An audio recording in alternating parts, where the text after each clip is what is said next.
ನರೇಶ್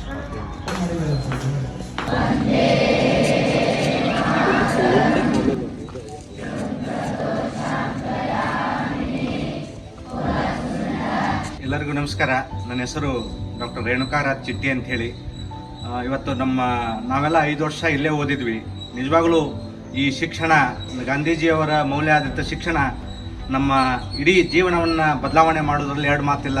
ನಾವು ಏನಾದರೂ ಸಾಧಿಸಿದ್ದೇವೆ ಅಂತ ಕೇಳಿದ್ರೆ, ಏನಾದರೂ ನಾವು ಸ್ವತಂತ್ರವಾಗಿ ಸ್ವಾವಲಂಬಿಯಾಗಿ ನಾವೇನಾದರೂ ನಮ್ಮ ಲೈಫನ್ನು ನಾವು ಲೀಡ್ ಮಾಡಿದ್ವಿ ಅಂತ ಕೇಳಿದರೆ, ಈ ಥರದ ಶಿಕ್ಷಣ ನಮ್ಮನ್ನು ನಿಜವಾಗಲೂ ಉನ್ನತ ಮಟ್ಟಕ್ಕೆ ತೊಗೊಂಡು ಹೋಗುತ್ತೆ ಅನ್ನೋದ್ರಲ್ಲಿ ಎರಡು ಮಾತಿಲ್ಲ.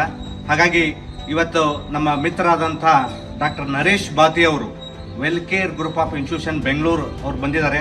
ಅವ್ರು ಏನಪ್ಪ ಅಂತಂದರೆ, ಈ ನಮ್ಮ ಯಾರು ಬಡವ್ರ ಮಕ್ಕಳಿದ್ದಾರೆ ಅವ್ರಿಗೆ ಯಾರು ಜರ್ಮನಿ ನರ್ಸಿಂಗು ಮತ್ತು ಮೆಡಿಕಲ್ ಯಾರು MBBS ಮುಗಿಸಿ ಮತ್ತು ಬೇರೆ ಬೇರೆ ಕೋರ್ಸ್ಗಳ ಮುಖಾಂತರ ಅವ್ರನ್ನ ಯಾರು ಬಡವರು ಫಾರಿನ್ಗೆ ಯಾರು ಹೋಗಬೇಕು, ಕೆಲಸಕ್ಕೆ ಹೋಗಬೇಕು ಅಂತಿದ್ದಾರೆ, ಅವ್ರನ್ನ ಅವರು ಗುರ್ತು ಮಾಡಿ ಅಂಥವ್ರನ್ನ ಅವ್ರಿಗೆ ಟ್ರೈನ್ ಮಾಡಿ ಅವ್ರಿಗೆ ಜರ್ಮನ್ ಲ್ಯಾಂಗ್ವೇಜ್ ಕಲಿಸಿ ಫಾರಿನ್ಗೆ ಹೋಗುವಂಥ ಕೆಲಸನ ಅವರು ಅಲ್ಲಲ್ಲಿ ಸಾಮಾಜಿಕ ಸೇವೆಯನ್ನು ಅಂತ ಒಂದು ಆ ದಿಟ್ಟಿ ಒಳಗೆ ಅದು ಕೂಡ ಮಾಡುವಂಥ ಕೆಲಸವನ್ನು ಡಾಕ್ಟರ್ ನರೇಶ್ ಬಾತಿ ಅವರು ಮಾಡ್ತಾ ಇದ್ದಾರೆ. ಹಾಗಾಗಿ ಇಂಜಿನಿಯರಿಂಗ್ ಆಗ್ಬೋದು, ಪ್ಯಾರಾಮೆಡಿಕಲ್ ಆಗಿರ್ಬೋದು, ನರ್ಸಿಂಗ್ ಆಗಿರ್ಬೋದು, ಮೆಡಿಕಲ್ MBBS ಆದ ನಂತರ MD ಮಾಡೋಕ್ಕೆ ಕೂಡ ಅವರು ಫಾರಿನಿಗೆ ಕಳಿಸಿ ಅಲ್ಲಿ ಹೋಗಿ ಬಂದಮೇಲೆ ನಮ್ಮ ದೇಶದ ಒಂದು ಆರೋಗ್ಯದ ಸ್ವಾಸ್ಥ್ಯವನ್ನು ಕಾಪಾಡುವಂಥ ಕೆಲಸ ಆಗಿರ್ಬೋದು. ಹಾಗಾಗಿ ಅಲ್ಲಿ ಹೋಗಿ ಅಲ್ಲೇ ಉಳಿದರೆ ಅಲ್ಲಿ ಎಜುಕೇಷನ್ ಮುಗಿಸಿ ಅಲ್ಲೇ ಜಾಬ್ ಮಾಡಿ ಬಂದು ಮತ್ತೆ ಇಲ್ಲಿ ನಮ್ಮ ಸ್ವದೇಶಕ್ಕೆ ಬಂದು ಸ್ವದೇಶದ ಸ್ವಾಸ್ಥ್ಯವನ್ನು ಕಾಪಾಡುವಂಥ ಕೆಲಸ, ಸಮಾಜಮುಖಿ ಕೆಲಸ ಮಾಡುವಂಥವರು ಡಾಕ್ಟರ್ ನರೇಶ್ ಬಾತಿ ಅಂತ ಬಂದಿದ್ದಾರೆ.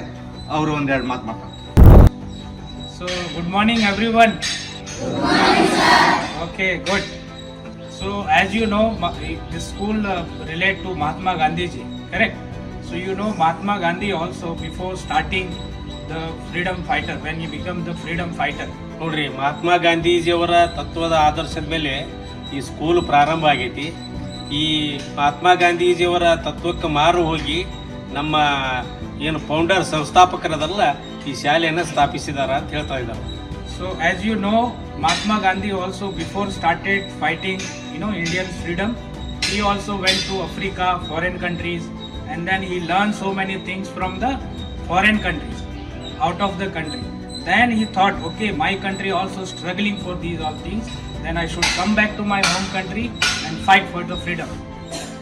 ನೋಡ್ರಿ, ಮಹಾತ್ಮ ಗಾಂಧೀಜಿಯವರು ಸ್ವತಂತ್ರ ಹೋರಾಟಕ್ಕಿಂತ ಪೂರ್ವದೊಳಗೆ ಬೇರೆ ಬೇರೆ ದೇಶಗಳಿಗೆ ಹೋಗಿ ಅಲ್ಲಿನ ವಿದ್ಯಾಭ್ಯಾಸಗಳನ್ನು ಮಾಡಿ ಅಲ್ಲಿಯ ಕಲ್ಚರ್ ಆಯ್ತು, ಅಲ್ಲಿಯ ಶಿಕ್ಷಣ ಆಯ್ತು, ಅದನ್ನು ನಮ್ಮ ದೇಶದವರಿಗೆ ಬೇಕು ಅಂತ ತಿಳ್ಕೊಂಡು ಅಲ್ಲಿದೆಲ್ಲ ಅಧ್ಯಯನ ಮಾಡ್ಕೊಂಡ್ಬಂದು ಅಲ್ಲಿಂದ ಪ್ರೇರಿತರಾಗಿ ಬಂದು ನಮ್ಮ ಸ್ವಾತಂತ್ರ್ಯ ಹೋರಾಟದಲ್ಲಿ ಪಾಲ್ಗೊಂಡ್ರು ಅಂತ ಹೇಳ್ತಾ ಇದ್ದಾರೆ. So we also, those students are really working hard, those students are honest, those students are want to help their parents and want to explore themselves, to go abroad, learn something, technology, advanced things, medical infrastructure, engineering, management, work there for few years, come back to home country and serve our country. Yes. ಯಾರು ಬಡ ವಿದ್ಯಾರ್ಥಿಗಳದಿರಿ, ಪ್ರತಿಭಾವಂತ ಮಕ್ಕಳದಿರಿ, ಅವರು ವಾಣಿಜ್ಯ ಕ್ಷೇತ್ರದಾಗಲಿ ಅಥವಾ engineer ಆಗಲಿ, medical ಆಗಲಿ, ಯಾರಿಗೆ ಹೋಗ್ಲಿಕ್ಕೆ ಇಚ್ಛೆ ಐತಿ ಅವ್ರನ್ನ ನಾವು ಅಲ್ಲೇ ಕಳಿಸಿಕೊಡ್ತೀವಿ. ಅಲ್ಲೇ ಅವರು ಕಲ್ತು ಬಂದು ತಮ್ಮ ಸೇವೆಯನ್ನು ಅಲ್ಲೇ ಮುಂದುವರಿಸಬಹುದು ಅಥವಾ ಮಾತೃ ದೇಶದೊಳಗೆ ಅವರು ಮುಂದುವರಿಸಬಹುದು ಅಂತ ಹೇಳ್ತಾ ಇದ್ದಾರೆ. So any of you student who show the talent, we will help you and your dreams come true with us. Yes, ಯಾರು ಇಚ್ಛೆ ಪಡ್ತೀರಿ, ಯಾರು ಕನಸು ಕಂಡಿರಿ, ಡಾಕ್ಟರ್ ಆಗಬೇಕು, ಇಂಜಿನಿಯರ್ ಆಗಬೇಕು ಅಥವಾ ದೊಡ್ಡ ಉದ್ಯಮಿ ಆಗಬೇಕು ಅಂತ ಏನು ಕನಸು ಕಂಡಿರಿ, ಅದನ್ನು ನಾವು ನಮ್ಮ ಸಹಾಯದಿಂದ ಸಾಕಾರಗೊಳಿಸ್ಕೊಳ್ಳಿ ಅಂತ ಹೇಳ್ತಾ ಇದ್ದೀವಿ. Yeah, thank you so much.